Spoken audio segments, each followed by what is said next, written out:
Hello and welcome to exam atlas. मैं उमा शंकर तिवारी आप लोगों के सामने जेपीएससी के हिस्ट्री प्रीलिम्स के सिलेबस को लेके आया हूँ। आज हम लोग पूरी तरीके से प्रीलिम्स का जो सिलेबस है उसको अच्छी तरीके से डिस्कस करेंगे कि हमारे प्रीलिम्स के अंदर कैसे कैसे क्वेश्चंस कौन कौन पार्ट से पूछे जाएंगे।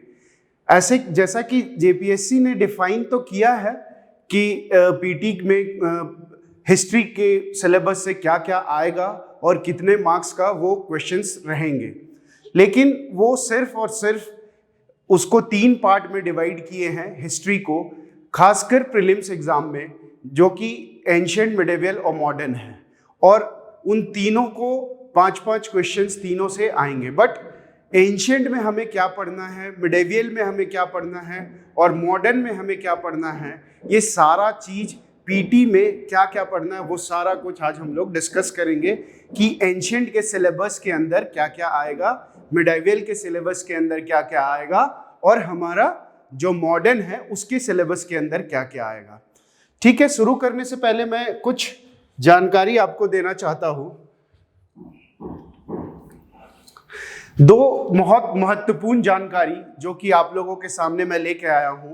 पहला तो हमारे इंस्टीट्यूट, हमारे संस्थान के द्वारा एक बहुत ही उपयोगी और लाभदायक, आप बोले तो बहुत हेल्पफुल होने वाला है आप लोगों के लिए, आपके खासकर पीटी एग्जाम्स के लिए, क्योंकि मेरा मोड ऑफ जो प्रिपरेशन होता है मेरे अकॉर्डिंग, और या फिर किसी भी टीचर से आप कंसल्ट करोगे तो उनके अकॉर्डिंग भी, कि practice is much more important than your study.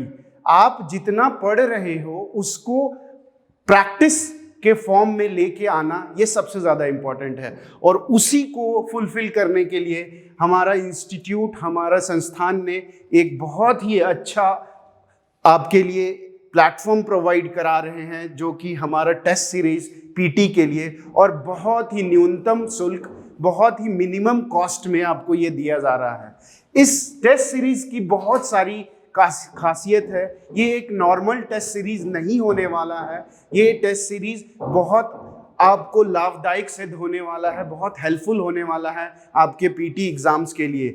खासकर अगर हम बात करें इस टेस्ट सीरीज के बारे में, कुछ इंपॉर्टेंट चीज तो मैं आपको बताना चाहता हूं कि ये जो है हमारा टेस्ट सीरीज जो है 28 जनवरी 2023 से शुरू हो जाएगा। मतलब कि आने वाला सैटरडे का फर्स्ट आने वाले सैटरडे को ये टेस्ट सीरीज हमारा शुरू होने वाला है। इसको हम लोगों ने 2 पार्ट में डिवाइड किया है, सैटरडे और संडे। सैटरडे को आपका जीएस पेपर 1 का टेस्ट होगा और संडे को जीएस पेपर 2। जैसा कि आप जानते हैं कि जीपीएससी के प्रीलिम्स के सिलेबस में 2 पेपर है, जो कि जीएस पेपर 1 और जीएस पेपर 2। जीएस पेपर 1 आपका सम्मान अध्ययन पूरा का पूरा पेपर 1 में आता है और झारखंड जो है आपके पेपर 2 के अंदर है। ठीक है, तो 28 और 29, इस वीक के 28 और 29 को आपका पहला जो मोड है पेपर 1 और पेपर 2 का, वो खत्म हो जाएगा। ये सिर्फ 28-29 को ही नहीं, हर सैटरडे और हर संडे को ये टेस्ट चलेगा। ये टेस्ट आपको सिर्फ और सिर्फ 499 के प्राइस में मिल रहा है, जो कि बहुत ही नॉमिनल कॉस्ट है, बहुत ही नॉमिनल प्राइस पे दिया जा रहा है। इसकी टाइमिंग्स क्या रहेंगी? इसकी टाइमिंग्स रहेंगी 10 AM to 12 AM, 12 PM, 10 AM to 12 PM। और ये मोड क्या रहेगा? ये मोड रहेगा ऑफलाइन मोड। आपको फुल इन्वायरमेंट प्रोवाइड करने की पूरी कोशिश है हमारी कि आप एक एग्जामिनेशन इन्वायरमेंट में कैसे परफॉर्म करते हो, वैसा इन्वायरमेंट देने की पूरी तैयारी की जा रही है एग्जाम एटलस के द्वारा। इसलिए इसमें आपको जरूर से जरूर पार्टिसिपेट करना चाहिए। इसमें आप जरूर से जरूर अपने आप को एनरोल कराइए। एनरोल कराने के बाद आप आकर टेस्ट दीजिए। यहाँ पे आपको क्वालिटी ऑफ क्वेश्चंस मिलेंगे।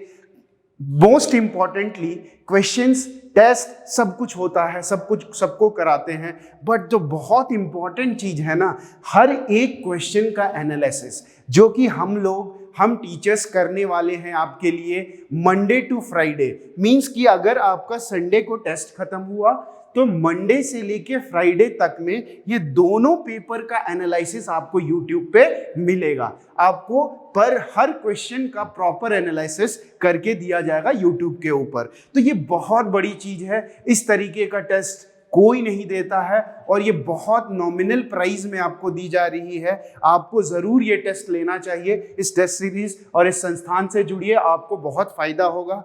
और फर्दर इंफॉर्मेशन के लिए आप इस नंबर पे कांटेक्ट कर सकते हैं। ये देखिए 2 डिजिट यहाँ का चेंज कर लीजिएगा, 54 और 55, मतलब 56555654। इन दोनों नंबर्स पे आप कांटेक्ट करके बाकी डिटेल्स और ले सकते हैं। कैसे खरीदना है हमको टेस्ट, ये सारा कुछ इन फोन नंबर्स के ऊपर आप कॉल करके ले सकते हैं। ठीक है। नेक्स्ट चीज जो मैंने सेकंड अनाउंसमेंट की बात की कि जो हमारा दूसरा अनाउंसमेंट है वो रिगार्डिंग हमारा कोर्स के रिगार्डिंग है। बहुत इंपॉर्टेंट और बहुत मेहनत के बाद हम लोगों ने अपना जेपीएससी का कोर्स फाइनली लॉन्च कर दिया है, which is going to start from 1st of February 2023। मतलब कि 1 फरवरी से आप लोगों का जो टेस्ट, ये जो प्रिपरेशन मोड है वो शुरू हो जाएगा। क्लासेस यहाँ से चलना शुरू हो जाएंगे। ये बोथ ऑनलाइन और ऑफलाइन दोनों चलेंगे। ये हमारा फुल कोर्स रहेगा। आपको बेहतरीन टीचर्स के गाइडेंस में आपको जेपीएससी का प्रिपरेशन कराया जाएगा। ये बहुत ही अच्छा प्लेटफॉर्म आपको दिया जाएगा जहां पे आपकी सारी ज़रूरतों को फुलफिल किया जाएगा। तो ये हमारा जो कोर्स है ये 1 फरवरी 2023 को स्टार्ट हो रहा है। आप लोग जल्द से जल्द इसमें एनरोल करें, एनरोल कराएं अपना, और अपना जो टाइम है उसको यूटिलाइज करें, हमारे साथ आए और अपना जेपीएससी का जो सफर है उसको एक अच्छे डायरेक्शन में लेकर जाएं। ठीक है। दूसरी चीज इसमें इस जो कोर्स है इसकी खासियत क्या क्या है वो मैं आपको एक एक करके बताने की कोशिश करता हूं। आप यूं ही किसी भी कोचिंग या किसी भी इंस्टीट्यूट में नहीं ज्वाइन करते हो। You need to know about that coaching और उसकी फैसिलिटीज को। तो मैं कुछ आपको चीजें बता रहा हूं। आपको यहाँ पे ना फ्री डेमो क्लासेस मिलेंगे। हर एक सब्जेक्ट की फ्री डेमो क्लासेस आपको दिए जाएंगे। आप आके यहाँ फ्री डेमो क्लासेस ले सकते हो, सारा सब्जेक्ट के टीचर्स को एनालाइज कर सकते हो कि आप उनकी टीचिंग्स आपको पसंद आ रही है कि नहीं आ रही है। उसके बाद आप भी ज्वाइन कर सकते हो। तो ये फ्री डेमो वाला पोर्शन आपको मिलेगा। उसके बाद टेस्ट सीरीज प्रोवाइड किए जाएंगे फुल एनालिसिस के साथ। It's not about the test, it's about the analysis. आप टेस्ट दे लेते हो और आप भूल जाते हो, इतना मार्क्स आया चलो ठीक है नेक्स्ट में उसको इम्प्रूव करेंगे। नहीं, हम लोगों को जो मिस्टेक्स हुई, जो चीज़ों को हम नहीं कर पाए या फिर जिसको हमने किया और उसके बारे में और क्या जान सकते हैं, ये फुल एनालिसिस के साथ आपको टेस्ट सीरीज प्रोवाइड की जाएंगी। ठीक है। उसके बाद the most important part of our course is this hand written notes. ये जो नोट्स है ना, हमारे टीचर्स ने बहुत मेहनत करके अपने हाथों से खुद लिख कर नोट्स प्रिपेयर किया है आप लोगों के लिए। ये पूरा का पूरा जो भी आपको स्टडी नोट्स मिलेगा वो पूरा का पूरा हैंड रिटन नोट्स होगा। ये कंटेंट, इतना सारा कंटेंट आपको प्रोवाइड किया जाएगा उसके अंदर कि चीज़ें कहीं से भी छूटने वाली नहीं है। You are going to attempt every question of your prelims exam of JPSC. इसलिए आप ज़रूर इस कोर्स को बाई करो, आप इसमें जुड़ो, आप हमारे साथ आओ और अपने जो जेपीएससी का जर्नी है उसको एक अच्छा डायरेक्शन में लेकर जाओ। ठीक है। नेक्स्ट देखते हैं आपका जो प्रैक्टिस टेस्ट पेपर जो आपको प्रोवाइड किए जाएंगे, वो आपको प्रैक्टिस टेस्ट पेपर जो दिए जाएंगे वो ना कि फुल प्रैक्टिस टेस्ट पेपर रहेंगे, और साथ साथ फुल तो रहेंगे ही रहेंगे, साथ साथ आपको टॉपिक वाइज टेस्ट पेपर दिए जाएंगे। ये टॉपिक वाइज टेस्ट पेपर क्या है sir? Topic wise test paper means कि मान लो कि आप हिस्ट्री का कोई एक टॉपिक मैं बताता हूँ, इंडस वैली सिविलाइजेशन। जैसे कि हिस्ट्री का आपने इंडस वैली सिविलाइजेशन आपका यहाँ पे पूरा कंप्लीट हो गया। उसके बाद आपको इंडस वैली रिलेटेड जितने भी क्वेश्चन होंगे वो सारा आपको दिया जाएगा। आप उस पर अटेम्प्ट करो, आप देखो कि आप कितना समझे, कितना पढ़े, आप कितना सीख पाए। ये सारा चीज आपको इस टॉपिक वाइज टेस्ट से मिल जाएगा, ठीक है। ये बहुत हेल्पफुल होता है किसी भी स्टूडेंट के लिए, किसी भी जो प्रिपेयर कर रहे हैं, बिगिनर्स हैं, they are preparing for civil services या फिर झारखंड सिविल सर्विसेज की बात करें तो उसमें ये बहुत बहुत इंपॉर्टेंट होने वाला है आपका टॉपिक वाइज टेस्ट पेपर, ठीक है। उसके बाद हमारे यहाँ डाउट सेशन की भी व्यवस्था की गई है। If you have any kind of doubt, अगर आपके पास किसी तरह का किसी प्रकार का डाउट है, you can get an 1-to-1 interactions with your teachers. आप अपने टीचर्स के साथ 1-to-1 इंटरैक्शन कर सकते हैं। आप अपने जेपीएससी के जर्नी को, सफ़र को कैसे अच्छे रूप में लेके जाएं, एक तरीके में लेके जाएं, उसके बारे में डिस्कस कर सकते हैं। यहाँ पे हर एक बच्चे को एक प्रॉपर गाइडेंस प्रोवाइड करने की पूरी कोशिश की गई है और हमने उसी तरह का पूरा स्ट्रक्चर बनाया है। We are late through our course but we will come with full effectiveness. हम लोग पूरे इफेक्टिवनेस के साथ अपने कोर्स को लॉन्च कर रहे हैं, जहां आपको बहुत सारी चीज़ें, ये कुछ चीज़ें हैं जो मैं आपको बता सकता हूं, बट जब आप जुड़ोगे तो यू विल सी कि ये तो कुछ नहीं था, इससे बहुत ज़्यादा आप गेन कर रहे हो यहाँ से। तो मेरा एक रिकमेंडेशन है आपको कि आप जरूर जुड़े हमसे और इसका फ़ायदा उठाएं। और इसके लिए भी आप क्या कर सकते हो कि इन नंबर्स पे कांटेक्ट कर सकते हो। एक सेकंड मैं आपको दिखाता हूँ। हाँ, इन नंबर्स के ऊपर आप कांटेक्ट करके आप इस कोर्स को खरीद सकते हो, फ्री डेमो के लिए बुकिंग कर सकते हो। सारा कुछ आप इस नंबर के अकॉर्डिंग बात करके कुछ भी जो आपको क्वेरीज हैं वो आप इससे डिस्कस कर सकते हो, ठीक है। ये था हमारा आज का ये 2 मेन इंपॉर्टेंट अनाउंसमेंट जो मैं करना चाहता था। आगे हम देखते हैं कि हम लोग जिस चीज़ के लिए आज आए हैं वो क्या है। वो है हमारा जेपीएससी हिस्ट्री सिलेबस पीटी। मतलब जेपीएससी के हिस्ट्री पेपर का पीटी में क्या सिलेबस होगा ये हम आज डिस्कस करने वाले हैं। आप जैसा कि जानते हैं कि जेपीएससी ने पीटी का कोई डिफाइंड सिलेबस नहीं दिया है। वो सिर्फ और सिर्फ 3 बिंदुओं पे बात करती है, एंशिएंट, मिडिवल और मॉडर्न। ये 3 बिंदु ही सिर्फ और सिर्फ जेपीएससी ने अपने सिलेबस के अंदर मेंशन किया है। लेकिन इन 3 चीज़ों को जान लेने से you are not going to earn many things. तो इसके लिए मैंने एक पूरा वीडियो अच्छा सा आपके लिए बनाया है। एंशिएंट में आपको क्या पढ़ना है, मिडिवल में आपको क्या पढ़ना है, मॉडर्न के अंदर आपको क्या पढ़ना है, और कुछ इन वीडियोस के अकॉर्डिंग मैं आपको कुछ टिप्स भी देता जाऊंगा जो आपके लिए बहुत हेल्पफुल होने वाली है। तो इस सेशन को जरूर देखें, पूरा देखें और अच्छे से देखें। आप यहाँ से बहुत कुछ गेन करने वाले हो, ठीक है। देखिए, मैं थोड़ी सी बात कर लेता हूँ उसके ऊपर। एंशिएंट इन हिस्ट्री के अंदर जेपीएससी ने कहा है कि you are going to have 5 questions. 5 questions रहेंगे और ये 5 क्वेश्चंस है ना, 5 into 2 हो जाएगा 10 मार्क्स, ठीक है। ये 10 मार्क्स के क्वेश्चन रहेंगे। एंशिएंट हिस्ट्री से 5 क्वेश्चंस आपको मिलेंगे। वहीं मिडिवल के अंदर भी सेम रहेगा, 5 into 2 10 मार्क्स, और मॉडर्न इनके अंदर भी 5 into 2 10 मार्क्स। मीन्स कि you are going to have 15 questions of history. आपको 15 क्वेश्चंस मिलेंगे हिस्ट्री को पीटी के अंदर, जिसका मार्क्स होगा 30 मार्क्स, ठीक है। ये 30 मार्क्स का आपका पीटी का ये पूरा का पूरा सिलेबस मैं आज डिस्कस करने जा रहा हूं आप लोगों के सामने, ठीक है। हम लोग देखेंगे कि एंशिएंट में क्या क्या चीज़ें पढ़ना है हमें, और मॉडर्न मिडिवल में क्या पढ़ना है, मॉडर्न में क्या पढ़ना है, ठीक है। शुरुआत करते हैं एंशिएंट से। जब एंशिएंट की बात करते हैं ना, तो एंशिएंट हिस्ट्री की अगर हम लोग देखें तो एंशिएंट हिस्ट्री बहुत इंपॉर्टेंट हो जाता है हमारा हिस्ट्री पढ़ने के तरीका को लेके। जब अगर हम एंशिएंट की बात कर रहे हैं तो it's very important to know कि अगर हम हिस्ट्री पढ़ रहे हैं तो एंशिएंट पढ़ना बहुत ज़रूरी है उसको क्रोनोलॉजी को जानने के लिए। आपके हिस्ट्री को जानने के लिए एंशिएंट बहुत इंपॉर्टेंट है, क्योंकि जब भी आप कोई भी सब्जेक्ट शुरू करते हो तो आप एकदम ग्रास रूट लेवल से शुरू करते हो। तो ancient is your root and from where you have to start, ठीक है। एंशिएंट क्या है, आपका रूट है, इसी रूट से आपको शुरू करना है, ठीक है। जब एंशियंट की बात करते हैं ना, तो सबसे पहला क्वेश्चन आता है हमारे दिमाग में कि what are the sources to know the ancient Indian history.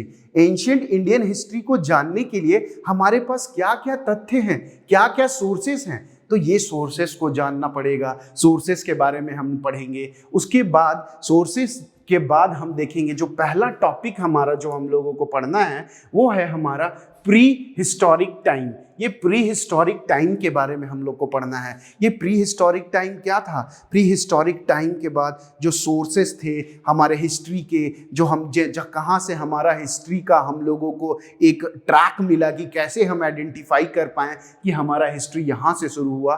तो यहाँ पे हम सोर्सेस के बारे में अच्छी तरीके से डिस्कस करेंगे, अच्छी तरीके से पढ़ेंगे, ठीक है। उसके बाद आता है जो मोस्ट इंपॉर्टेंट टॉपिक है हमारे एंशिएंट हिस्ट्री का, वो है इंडस वैली सिविलाइजेशन, सिंधु घाटी सभ्यता। सिंधु घाटी सभ्यता के बारे में हम लोग एकदम ब्रीफली अच्छे तरीके से पढ़ने वाले हैं और इसको आपको अच्छे से पढ़ना पड़ेगा। यहाँ से एक आधा क्वेश्चन बनते हैं। अच्छे से बता दे रहा हूँ कि इंडस वैली सिविलाइजेशन से नो डाउटेडली आप प्रीवियस ईयर क्वेश्चन उठाकर देख लो, एक आधा क्वेश्चन जरूर मिलेगा। इसलिए इंडस वैली सिविलाइजेशन को पढ़ना बहुत ज़रूरी है। इंडस वैली सिविलाइजेशन के बारे में आपको देखना होगा। इंडस वैली सिविलाइजेशन के साइट्स कौन कौन से थे, इंपॉर्टेंट साइट्स का डिस्कशन करना है। वहाँ इंडस वैली का सिविलाइजेशन के कल्चर के बारे में, इंडस वैली सिविलाइजेशन के रिलीजन के बारे में, इंडस वैली सिविलाइजेशन के ट्रेड के बारे में, आर्टिफैक्ट्स जो हमें वहाँ से मिले हैं उनके बारे में। बहुत सारा चीज़ है जो इंडस वैली की सिविलाइजेशन के अंदर हमको पढ़ना है और इनसे ही क्वेश्चंस आते हैं। जो जो चीज डिस्कवरी हुई है इंडस वैली सिविलाइजेशन के अंदर, उन सबों के बारे में भी ब्रीफली आपको अच्छे तरीके से पढ़ना। देखिए ये पॉइंट, ये जो टॉपिक है ना, this is going to help you in the mains also. ये मेंस में भी आपको बहुत मददगार होने वाला है, क्योंकि अगर आप जीपीएससी की प्रिपरेशन कर रहे हो तो यू शुड फॉलो कि आप यहां से पीटी ही नहीं, मेंस के लिए भी तैयारी करके जा रहे हो, ठीक है। आपका प्रीलिम्स का तो छोड़ो, you are going to gain for mains also. तो इंडस वैली इसीलिए बहुत इंपॉर्टेंट हो जाता है। उसके बाद हमारा आता है वैदिक पीरियड। वैदिक पीरियड भी बहुत इंपॉर्टेंट है। मैं बता दूं कि वैदिक पीरियड को दो पार्ट में हम लोग डिवाइड करते हैं, अर्लियर वैदिक पीरियड और लैटर वैदिक पीरियड। तो इस वैदिक पीरियड में भी हम लोगों को पढ़ना है, बहुत इंपॉर्टेंटली अच्छे से सब चीज को समराइज करना है, पढ़ना है। वैदिक पीरियड का क्या कल्चर था, वैदिक पीरियड का ओरिजिन कहाँ से हुआ, वैदिक पीरियड का कैसे एग्जिस्टेंस हम देखते हैं, ये सारा कुछ पढ़ना है। उनका ट्रेड क्या था, वो कैसा सेटलमेंट्स था, ये सारा कुछ A to Z चीज हम लोग वैदिक पीरियड के अंदर पढ़ेंगे। ऋग वैदिक पीरियड, लैटर वैदिक, सॉरी ये वैदिक पीरियड है, this is not a Rig वैदिक पीरियड। वैदिक पीरियड, लैटर वैदिक पीरियड, ये हमारा वैदिक पीरियड के अंदर आता है लैटर वैदिक पीरियड और अर्लियर वैदिक पीरियड। तो दोनों के बारे में हम लोग अच्छे से पढ़ेंगे, अच्छे से डिस्कशन करेंगे, इन टॉपिक्स को कवर करना होगा। देखिए ये भी पार्ट आपका मेंस के सिलेबस के अंदर है। हम लोग एक दिन मेंस का सिलेबस को भी लेके आएंगे। अभी हम पूरा डिस्कशन जो है हमारा पीटी पे फोकस है। हम लोग प्रिलिमिनरी एग्जाम्स के बारे को लेके ये आपका सिलेबस लेके आया है, ठीक है।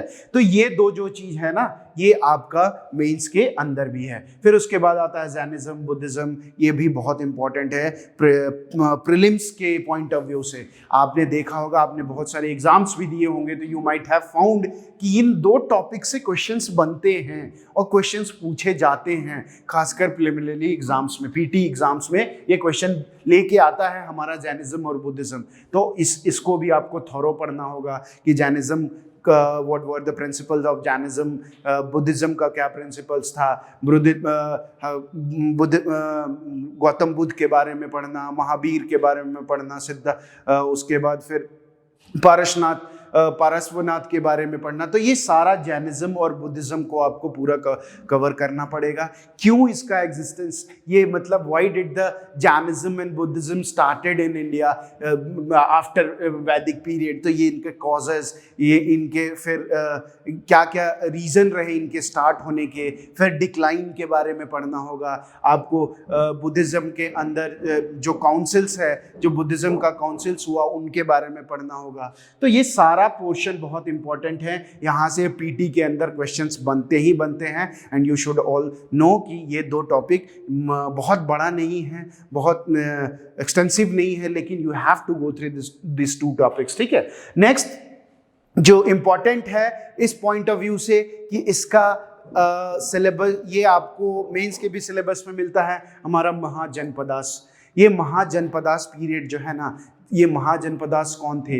हम बात कर रहे हैं महाजनपदास, जो हमारे जनपद हुआ करते थे, 16 जनपद, उनके बारे में। फिर मगध, जो इन 16 जनपद्स के बीच से जो सबसे मोस्ट पावरफुल और डोमिनेटिंग जो कोई एक जनपद निकल के आया हो, तो that was Magadh dynasty. Magadh के बारे में हम लोगों को पढ़ना है, the famous rulers of Magadh के बारे में पढ़ना है। तो ये मगध एम्पायर को अच्छे से डिस्कस करेंगे हम लोग जब हमारा क्लासेस यहाँ पे, जब एंशिएंट इंडियन हिस्ट्री के अंदर आएंगे, तो we are going to discuss briefly about this Mahajanapadas, ठीक है। उसके बाद हम आते हैं मौर्यन एम्पायर। ये बहुत इंपॉर्टेंट है मौर्यन एम्पायर। ये यहाँ से एक्चुअली कहा गया है कि जो हमारा मौर्यन एम्पायर वाज ना, Mauryan empire was the start of unification of the country. मतलब हमारे भारत वर्ष के अंदर किसी भी एक एम्पायर का यूनिफिकेशन इतने लार्ज स्केल पे हमको मौर्यन से ही देखने को मिलता है। तो मौर्यन वाज, बोला जाए तो एक सेंट्रलाइज्ड एडमिनिस्ट्रेशन था इनका एक पूरे नॉर्दर्न इंडिया बोल लो, सेंट्रल इंडिया बोल लो, some part of southern India, ये सारा कुछ मौर्यन का इतना बड़ा जो लंबा साम्राज्य था। तो पहली बार हमको देखने को मिलता है कि कोई ऐसा एम्पायर था जो पूरा मतलब सेंट्रल पूरे इंडिया के अंदर अच्छे तरीके से चल रहा था, एक ऑर्गेनाइज्ड वे में चल रहा था। तो मौर्यंस का जब हम बात करेंगे तो बहुत ऐसे ऐसे रूलर्स हैं जिनके बारे में हम डिस्कस करेंगे। तो मौर्यंस भी बहुत इंपॉर्टेंट है। उसके बाद post Mauryan empire, Mauryan empire के बाद का जो एम्पायर्स थे उनके बारे में कुछ पढ़ना है। फिर गुप्ता पीरियड, ये भी बहुत इंपॉर्टेंट है। इनको गोल्डन एज ऑफ इंडिया माना जाता है कि इस टाइम पे गोल्डन एरा हुआ करता था इंडिया का। तो गुप्ता पीरियड के बारे में पढ़ना है हमें। फिर हर्षवर्धन के बारे में पढ़ना है। हर्षवर्धन का जो टाइमलाइन है इसके पूरा इसको डिस्कस करेंगे हम लोग। ये हर्षवर्धन का जो पीरियड है ना, और हर्षवर्धन डायनेसिटी जो है, ये इसको हम लोगों को मेंस के अंदर भी पढ़ना है। इसलिए जब हम लोग क्लासेस में आएंगे, जब क्लासेस करेंगे, तो या फिर आप पढ़ भी रहे हो तो इसको इतना थॉरो पढ़ो कि you cover it for the mains also. इस तरीके से आपको इस टॉपिक को कवर करना है, ठीक है। उसके बाद संगम पीरियड है। कुछ साउथ इंडियन डायनेसिटीज के बारे में हम लोग पढ़ेंगे, चोलास, पांड्यास, ये इन सारे डायनेसिटीज के बारे में हम लोग पढ़ने वाले हैं। तो ये हमारा जो एंशिएंट इंडिया था, एंशिएंट हिस्ट्री के बारे में मैंने सारा टॉपिक आपको लिख के दे दिया है। You should go through this all topic, और इसके बाहर क्वेश्चंस नहीं आएंगे। आपको जेपीएससी ने सिर्फ एंशिएंट इंडिया लिखा है, तो इन पूरे टॉपिक्स के अंदर से आपको 5 क्वेश्चंस, इन पूरे टॉपिक्स के अंदर आपको 5 क्वेश्चंस आने वाले हैं। तो आप इस टॉपिक्स को अच्छे से देख लो, समझ लो, and you have to go through this topics, ठीक है। नेक्स्ट देखते हैं, हमारा एंशिएंट इंडिया के बाद आता है मिडिवल की बात करते हैं हम लोग। मिडिवल इंडिया, मिडिवल इंडिया के बारे में जब अगर हम बात कर रहे हैं तो दिमाग में आता है दिल्ली सल्तनत, मौर्यन सल्तनत, तो ये सब अब दिमाग में आता है। लेकिन उससे पहले भी कुछ चीज़ें हैं जो बिफोर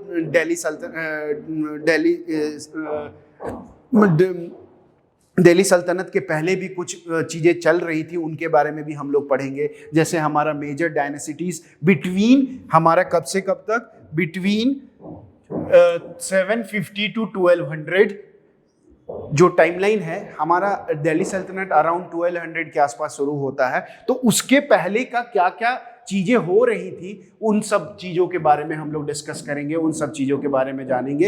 अर्ली मिडिवल भी इसको बोला जाता है, it is also known as early medieval time. तो इन पूरे ये पूरे अगर बात कर ले कि मिडिवल की बात कर ले, तो अर्ली मिडिवल के अंदर जितने भी चीज़ है आफ्टर हर्षवर्धन, हम सारी चीज़ों को देखेंगे। उसके बाद कुछ साउथ इंडियन डायनेसिटीज़, जो साउथ इंडियन किंगडम्स थे, उनके बारे में पढ़ना है हमको। जैसे चोलास था and other south Indian dynasties, Cholas, Chera, Pandyas, इन सारे के बारे में हम लोग अच्छे से डिस्कस करेंगे, अच्छे से पढ़ेंगे, इनको अच्छे से आपको पढ़ना भी है। मिडिवल के अंदर ये इंपॉर्टेंट टॉपिक्स हैं, कभी कभी क्वेश्चन डाल देता है प्रीलिम्स के अंदर, इन साउथ इंडियन किंगडम्स के से भी रिलेटेड प्रीलिम्स के अंदर सवाल आए हैं और आते भी हैं, ठीक है। तो आपको इसके बारे में थॉरो होना बहुत ज़रूरी है।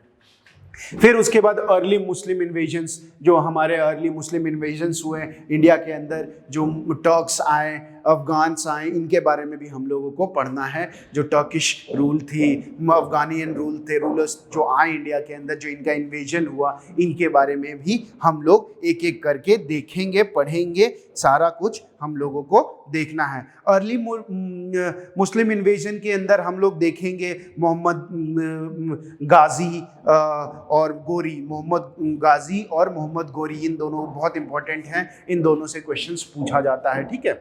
उसके बाद the most important one of the important topic of medieval India है हमारा दिल्ली सल्तनत। ये दिल्ली सल्तनत जो कि 1206 से लेके 1526 AD तक चला, इसके बारे में हम लोग जितने भी इसके रूलर्स रहे हैं, जितने भी रूलर्स जो रूल किए हैं, उनके बारे में हम डिस्कस करेंगे। जितनी भी डायनासिटीज बनी, स्लेव डायनासिटी, लोधी डायनासिटी, सैयद डायनासिटी, तुगलक डायनासिटी, सारे के बारे में हम लोग अच्छे से पढ़ने वाले हैं, अच्छे से डिस्कस।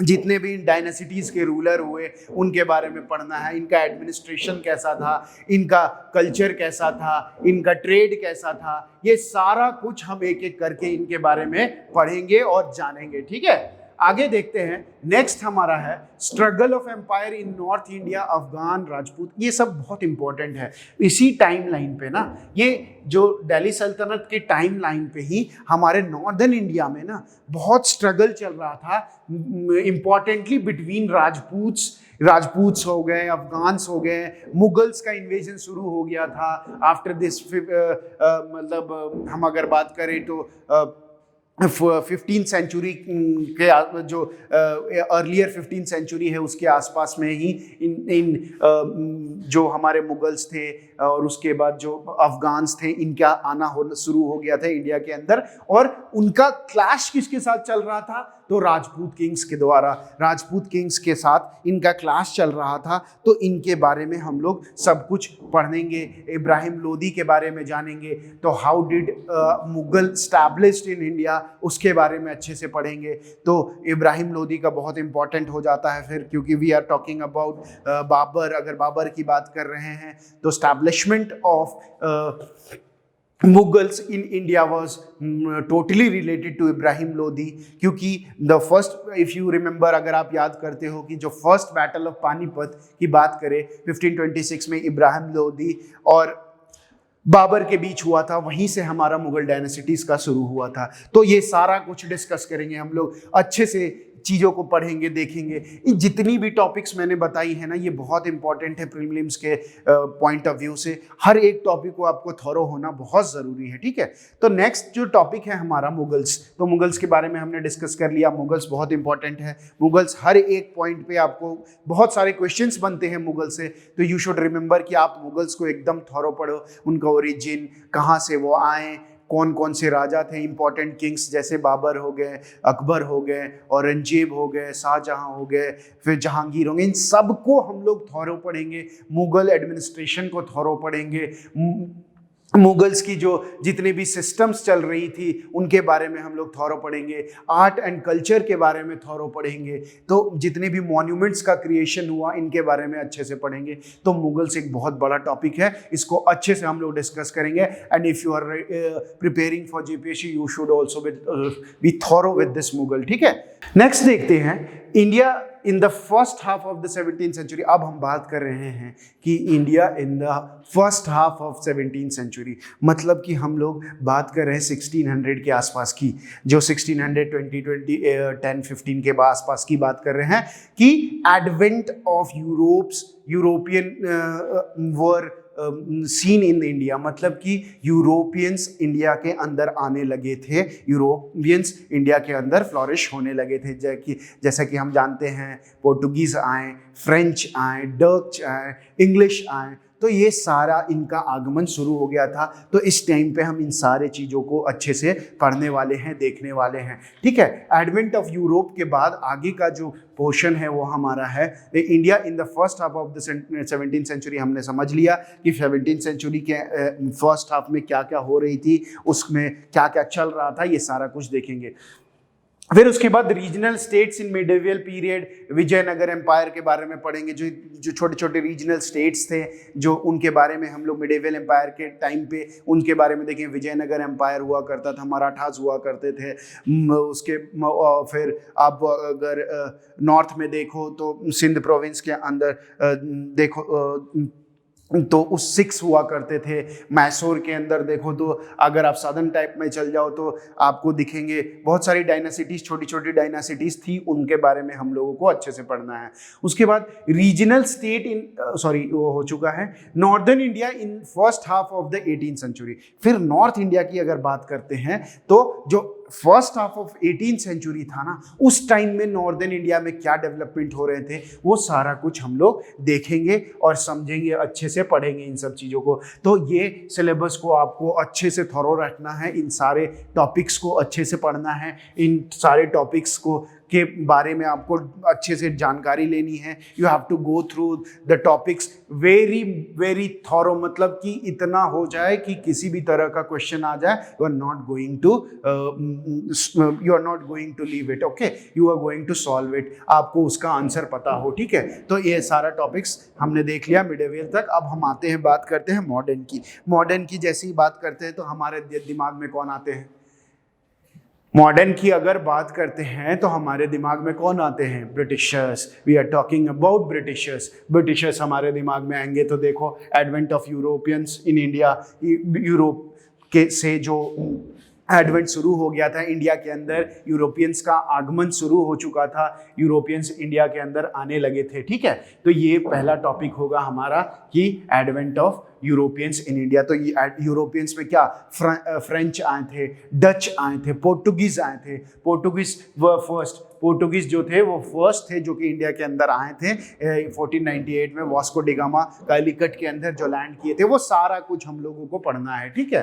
फिर British expansion in India, British का इंडिया के अंदर एक्सपेंशन पढ़ना है हम लोगों को। पूरा नॉर्थ से लेके साउथ और ईस्ट से लेके वेस्ट तक कैसे एक्सपेंशन हुआ ब्रिटिशर्स का, वो सारा पढ़ेंगे। इस एक्सपेंशन के अंदर हम लोग देखेंगे Anglo Mysore war, Anglo Sikh war, Anglo Sikh war के बाद फिर आपका बंगाल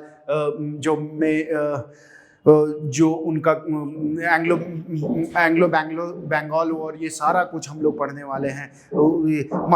एंग्लो मराठा वॉर, ये सारा कुछ इनका एक्सपेंशन कैसे कैसे हुआ वो सारा कुछ हम लोग देखने वाले हैं, ठीक है। तो ब्रिटिशर्स माना जाता है कि Britishers were quite sound in expansion. उनका जो पॉलिसी था एक्सपेंशन का वो बहुत अच्छी तरीके से उन्होंने अपना होमवर्क करके आए थे। अगर हम लोग जब क्लासेस लेंगे तो मैं पूरे आपको कनेक्ट करने की कोशिश करूंगा कि ब्रिटिशर्स ने किस तरीके से अपना एक्सपेंशन को इंडिया के अंदर किया। वो एकदम से सारा इंडिया के अंदर कैप्चर नहीं कर पाए थे, अपना डोमिनेंस नहीं क्रिएट कर पाए थे, but it took a time, क्योंकि किसी भी बड़े चीज को होने में समय लगता है। और they were very much slow and steady to conquer India अगर बात करें तो, और पूरा अपना स्टैब्लिशमेंट इंडिया के अंदर करने के लिए वो उन्होंने टाइम लिया और धीरे धीरे किया है। ये सारा कुछ हम अच्छे से डिस्कस करेंगे, अच्छे से पढ़ने वाले हैं इन सब चीज़ों के बारे में, ठीक है। उसके बाद हम बात करते हैं एडमिनिस्ट्रेशन बिफोर 1857। 1857 जो था ना, जिसको हम लोग फर्स्ट वॉर ऑफ इंडिपेंडेंस कहते हैं, तो 1857 के पहले जो एडमिनिस्ट्रेशन था ब्रिटिशर्स का, that was totally different after 1857. 1857 के पहले कुछ जो चल रहे थे वो सारा कुछ बदल गया था। गवर्नर जनरल का रोल बदल गया था, वॉइस रॉय का रोल आ गया था, बहुत सारी चीजें आप देखोगे, जितने भी अलायंसेस चल रहे थे वो सारा चेंज हो चुके थे, ठीक है। तो 1857 के बाद जो पॉलिसीज में चेंजेस आए हैं एडमिनिस्ट्रेशन के अंदर, वो सारा कुछ देखेंगे हम लोग। जैसे डुअल सिस्टम हो गया, चार्टर एक्ट्स हो गए, जुडिशियल सिस्टम हो गया, इन सारी चीज़ों के बारे में हम लोग एक एक करके देखेंगे और पढ़ेंगे। इन सबको आपको अच्छे से पढ़ना है। Impact of British administration. अब 1857 के बाद जो चेंजेस आए एडमिनिस्ट्रेशन के अंदर, उसका इम्पैक्ट हम इंडियंस के ऊपर क्या पड़ा, वो सारा कुछ आपको पढ़ना है। तो इम्पैक्ट जब अगर हम बात कर रहे हैं, जैसे रोटवारी सिस्टम आया, आपको महलवारी सिस्टम आया, परमानेंट सेटलमेंट की बात कर ले, तो इन सब जो पॉलिसीज एडमिनिस्ट्रेशन सिस्टम के अंदर जो पॉलिसीज आई, इसकी वजह से हम इंडियंस जो थे उनके ऊपर क्या प्रभाव पड़ा, उन सारी चीज़ों को हम लोग अच्छे से डिस्कस करना है। एक एक एडमिनिस्ट्रेटिव सिस्टम को अच्छे से पढ़ना है, उसका प्रोस कॉन सब कुछ पढ़ना है अच्छे से, ठीक है। तो आपको ये समझ में आया कि इम्पैक्ट क्या था। उसके बाद रिवोल्ट ऑफ 1857 मोस्ट इंपॉर्टेंट, इससे आप जान लो कि प्रीलिम्स के अंदर रिवोल्ट ऑफ 1857 के अंदर से सवाल पूछे जाते हैं। जो 1850 जो फर्स्ट वॉर ऑफ इंडिपेंडेंस बोला जाता है, उससे बहुत से सवाल बनते हैं 1857 के रिवोल्ट के ऊपर, ठीक है। तो ये सब चीज़ जानना होगा हम लोग को, कॉजेज क्या थे, उसके बाद इकोनॉमी हमारा उस समय कैसा था, what were the causes of 1857 revolt, India के अंदर क्या कॉज हुआ, इफेक्ट क्या हुआ, एडमिनिस्ट्रेशन में क्या फेलियर थी जिसकी वजह से ये सारा कुछ हुआ। तो ये सारा डेवलपमेंट हम लोग 1857 के रिवोल्ट के थ्रू देखेंगे। उसके बाद development of civil services, important topic है development of civil services. Indian civil services act 1861 को हमको देखना है, मॉन्टफोर्ड रिफॉर्म 1919 को देखना है, ली कमीशन देखना है, ये सारा कुछ हम लोग इसके अंदर देखेंगे डेवलपमेंट ऑफ सिविल सर्विसेज के अंदर। उसके बाद डेवलपमेंट ऑफ एजुकेशन, एजुकेशन के अंदर भी बहुत इंपॉर्टेंट है, कैसे हमारे इंडिया के अंदर एजुकेशन का डेवलपमेंट हुआ, ये सारा कुछ हम लोगों को एक एक करके देखना है। ली कमीशन देखना है, गवर्नमेंट ऑफ इंडियन एक्ट 1935, ये सब सारा कुछ हमको देखना है। उसके बाद press, development of press, social religious reforms, ये सोशल रिलीजियस रिफॉर्म्स के बारे में भी हम लोगों को अच्छे से पढ़ाई देखनी है। इकोनॉमी कैसी थी, इकोनॉमिक सिस्टम के बारे में पढ़ना है। फिर आपका जो रिवॉल्ट्स हुए, पीजेंट्स एंड ट्राइबल रिवॉल्ट्स, उसके बारे में, जैसे आप अगर झारखंड से हो तो यू माइट बी नोइंग कि जो हमारा ट्राइबल रिवॉल्ट, सुल्तान रिवॉल्ट हुआ, कोल रिवॉल्ट हुआ, ये सब कोल अपराइजिंग बोलते हैं उसको। फिर ठीक है, भील रिवोल्ट हुआ, भील रिवोल्ट इंडिया के अंदर हुआ था, उसके बारे में। ये सारा रिवोल्ट्स जो ट्राइबल रिवोल्ट्स है और पीजेंट्स रिवोल्ट है, इन सबको हम लोग को एक एक करके पढ़ना है और देखना है, ठीक है। और उसके बाद जो इम्पोर्टेंट है, रिवोल्यूशनरीज एंड नेशनलिज्म। इंडिया के अंदर बहुत जोर शोर से रिवोल्यूशनरीज का ऑर्गेनाइजेशन बन रहा था। जो नेशनलिस्ट थे जो इंडिया के अंदर, उनका रोल बहुत इम्पोर्टेंट हो जाता है मॉडर्न हिस्ट्री के अंदर। अगर आप पढ़ रहे हो तो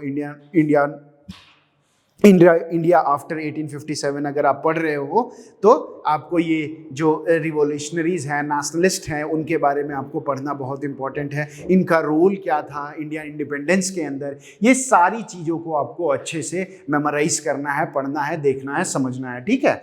फिर इंडियन नेशनल कांग्रेस के बारे में हम लोग पढ़ेंगे, इंडियन नेशनल कांग्रेस के सेशंस के बारे में पढ़ेंगे।